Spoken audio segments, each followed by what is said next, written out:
SSC GD ফিজিকেলৰ কাট up কিমান যাব সেইটো লৈ কিনি এই ভিডিঅ' আপোনালোকে বিতংভাৱে জনাম। ভিডিঅ'টো সম্পূৰ্ণৰূপে চাবলৈ নাপাহৰিব।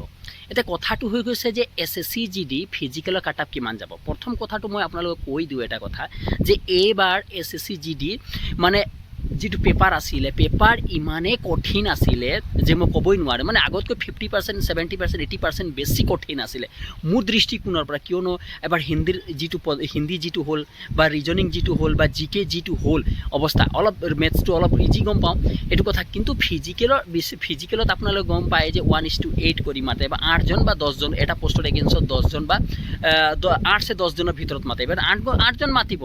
সেইটো দৃষ্টিকোণৰ পৰা যদি মই চাবলৈ যাওঁ তেনেহ'লে আপোনালোকক মই ক'ম, যদি আপোনালোকে EW হওক বা SC ST হওক এইবিলাকৰ কাৰণে কিমান 32, 35, 40 বা SC OBC বিলাক বা জেনেৰেলবিলাকৰ হাইয়েষ্ট কিমান যাব পাৰে। মোৰ অনুমান মোৰ হিচাপত 40ৰ ওপৰত থাকিলে জেনেৰেলত আপোনালোকৰ ফিজিকেলত মোৰ হিচাপত 40ৰ ওপৰত আছে তেনেহ'লে ফিজিকেল 100% আপোনালোকৰ নাম আহিব, গেৰেণ্টি আছে। আপোনালোকে ধৰি লওক 40ৰ ওপৰত আছে যদি জেনেৰেলবিলাক। OBC বিলাকক কি OBC 40ৰ তলতো থাকিলে OBCৰ অহা সম্ভাৱনাটো কোনোবা ডিষ্ট্ৰিক্টত আহি যাব পৰা সম্ভাৱনা যথেষ্ট পৰিমাণে থাকিব। SC ST বিলাকত আৰু কম যাব। ছোৱালী বুলি ক'বলৈ গ'লে কিমান হ'ব, ছোৱালীক যদি মই ফিজিকেলৰ কাৰণে যদি মই ক'বলৈ যাওঁ ফিজিকেলৰ কাৰণে মিনিমাম 50 ওচৰা-ওচৰি নাম্বাৰত, তাতকৈ তলত নাহিব। 50 ওচৰা-ওচৰি মাছ 45ৰ প্লাছত থাকিব লাগিব। মানে 50 ওচৰা-ওচৰি বা 50ৰ ওপৰতো যাব পাৰে।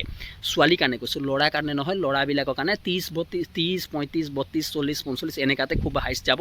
খুব হাইষ্ট যদি বাঢ়ি গ'ল 45 ওচৰা-ওচৰিলৈকে যাব জেনেৰেলবিলাকৰ কাৰণে। গম পাইছেনে? বাকী ইমানেই হয়। ভিডিঅ'ত যদি ভাল পাইছে চেনেলটো ছাবস্ক্ৰাইব কৰিব নাপাহৰিব। তেতিয়াহ'লে ধন্যবাদ।